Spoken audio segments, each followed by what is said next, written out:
Se você não utiliza a intencionalidade nas suas ações, você não está criando futuro, e sim reagindo ao que acontece.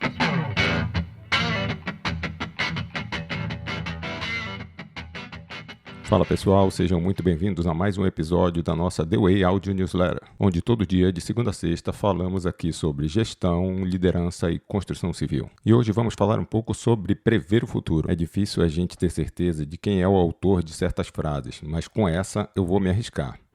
Então, como diria Peter Drucker, a melhor forma de prever o futuro é criá-lo.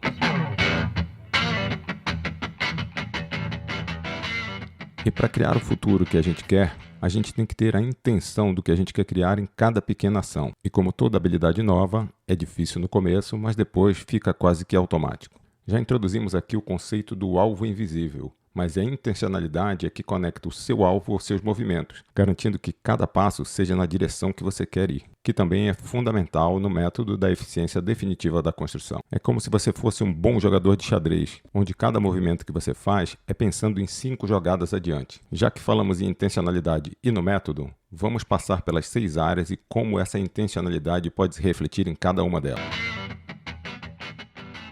Vamos começar pelos projetos. E a intenção começa na concepção. Cada linha, cada dimensão, cada material escolhido em um projeto deve ter uma intenção clara. Por que usar uma solução estrutural e não outra? Como cada escolha impacta no custo, no prazo e na forma de construir. Projetar com intencionalidade significa não apenas atender às normas, mas criar soluções que otimizem a execução, o orçamento, a durabilidade e pensar, inclusive, no ciclo de vida da edificação. Falando agora de planejamento.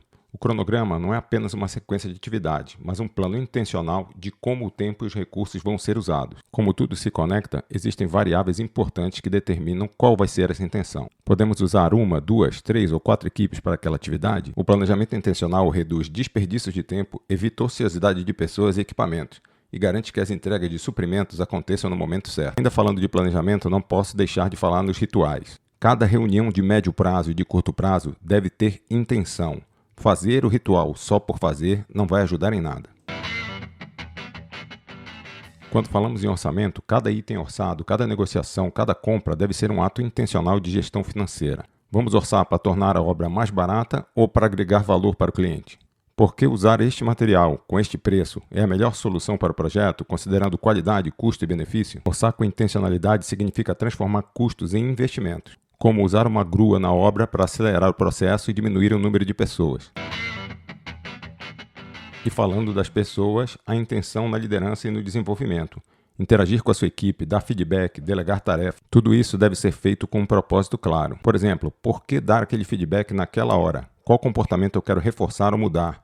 Como essa delegação contribui para o desenvolvimento desta pessoa e para o engajamento da equipe? Fazer isso com intenção constrói equipes mais comprometidas, estimula o desenvolvimento e fortalece a cultura de alta performance. A intenção de como a pessoa irá se sentir saindo daquela sala depois do feedback deve ser a guia da sua conversa. E, finalmente, a intencionalidade na comunicação, no fluxo das informações. Cada comunicação, seja uma ata de reunião, um e-mail, uma conversa no canteiro, deve ter um objetivo. Por que eu estou me comunicando desse jeito? Qual informação precisa ser transmitida?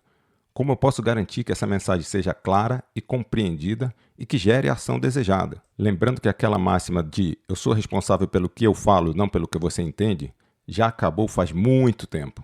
Esse fluxo de informação intencional elimina os ruídos, evita mal-entendidos e garante que as decisões sejam tomadas com base em dados precisos e relevantes. Pessoal, a intencionalidade é a bússola do verdadeiro líder. Ela que nos tira do modo reativo e nos coloca no controle estratégico das ações. É um convite para ser mais consciente, mais presente e mais eficaz em tudo que fazemos. Se existe uma maneira de prever o futuro, é colocar a intenção em cada ação. É assim que você vai melhorar seus resultados e também inspirar sua equipe a adotar a mesma mentalidade. É legal você ser específico nisso. Por exemplo, qual a intenção de eu utilizar o processo BIM nos meus projetos? A intenção é ter toda a informação num só lugar e acessá-la de maneira muito rápida, reduzindo o retrabalho, tempo de espera em revisões e incompatibilidade entre as disciplinas. Não necessariamente para ter um bom projeto ele precisa ser em BIM, mas com certeza ele vai me economizar bastante tempo em tudo isso que eu falei. E se essa for minha intenção, por que não usá-lo? E qual a minha intenção falando para vocês aqui todo dia, de segunda a sexta, por 5 minutos? É gerar em vocês questionamentos baseados no que eu já vivi nesses quase 30 anos de profissão. É saber que existem outras formas de fazer o que a gente já faz. E ajudar que você busque para o seu dia a dia uma maneira mais eficiente de fazer as coisas. E esse é o nosso episódio de hoje. Amanhã estaremos de volta no Spotify e no YouTube. Até lá, pessoal. Valeu!